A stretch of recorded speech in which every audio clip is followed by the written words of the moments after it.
నమస్కారం అండి. కొన్ని సంవత్సరాల క్రితము రామన్నపేట దగ్గర ఒక గ్రామానికి వాస్తు చూడడానికి వెళ్ళడం జరిగింది. అతనిది ఆ ఇల్లు సౌత్ ఫేస్ రోడ్ ఉందండి. ఇక్కడ ఈ సౌత్ ఫేస్లో రోడ్ ఉంది. ఇక్కడ అంటే పల్లెటూరు కాబట్టి అతను ఏం చేశాడంటే చుట్టూరా కాంపౌండ్కి బండలు నాటించాడండి. పారుగోడ కాకుండా బండలు నాటించాడు. అయితే ఈ దక్షిణం రోడ్డు నుండి ఇక్కడికి వచ్చిన తర్వాత ఇక్కడి వరకు బండలు, ఇక్కడ నుండి మరి ఇక్కడి వరకు బండలు, ఇక్కడ ఖాళీగా వదిలిపెట్టండి. గేటు గిట్లా ఏమీ లేదు. ఇక్కడ ఇల్లు ఒక 2 రూములు వేసుకున్నాడు. లోపల ఇది బాగానే ఉంది. అయితే అతను పెళ్లి చేసుకున్న తర్వాత అతనికి పిల్లలు కాలేదు.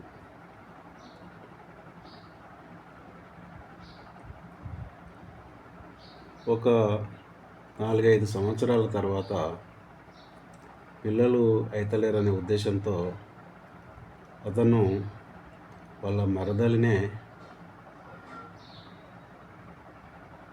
రెండో పెళ్లి చేసుకున్నాడు.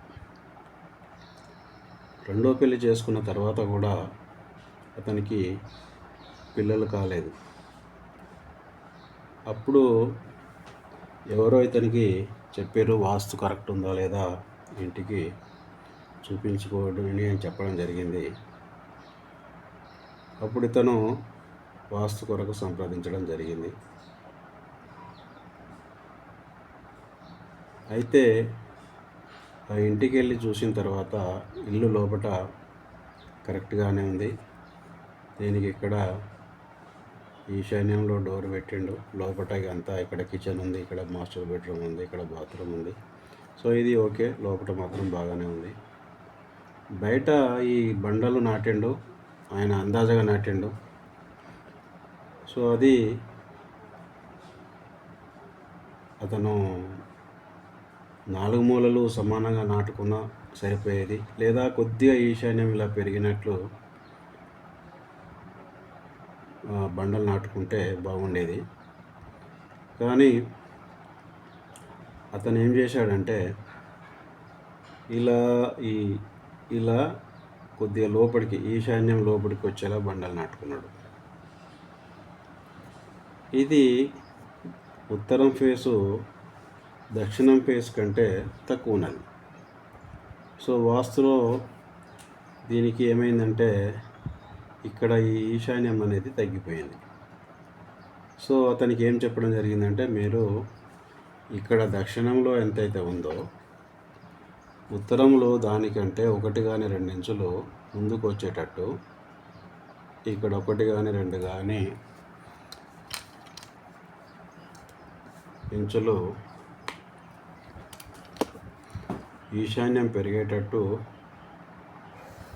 చేసుకోండి, లేదా సమానంగా చేసుకోండి అని సలహా ఇవ్వడం జరిగింది. సో అతను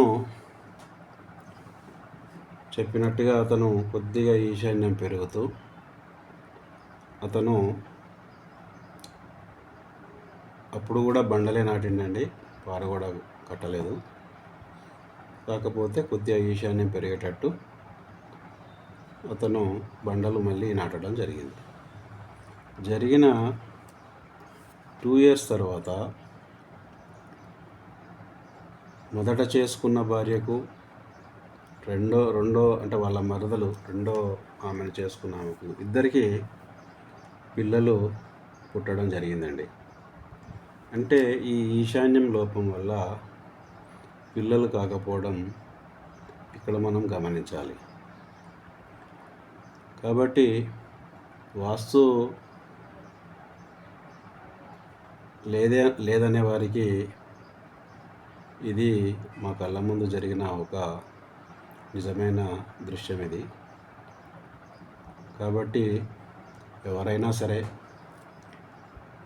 ఇల్లును నిర్మించుకున్నప్పుడు కానీ, పారుగోడల విషయంలో కానీ, గేట్ల విషయంలో కానీ, వాటర్ సంప్ విషయంలో కానీ, సెప్టిక్ ట్యాంక్ విషయంలో కానీ వాస్తు శాస్త్రజ్ఞుని పిలిచి అతను చెప్పిన ప్రకారము ఎక్కడ ఏది ఉండాలో అక్కడ మనము నిర్మించుకుంటే మనకు మంచి ఫలితాలు తప్పకుండా ఉంటాయి.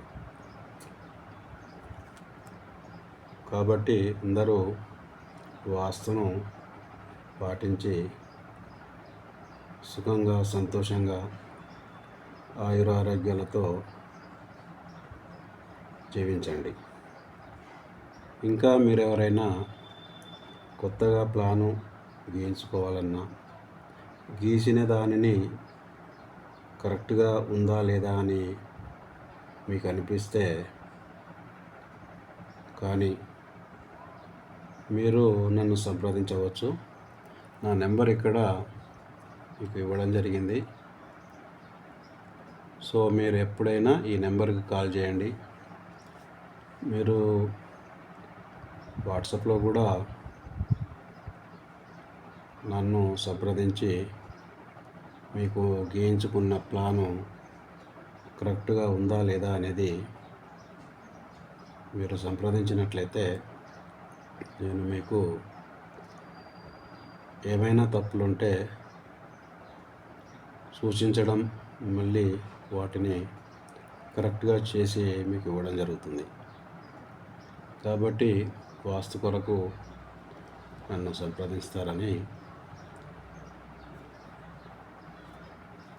ఆశిస్తున్నాను. Thank you very much.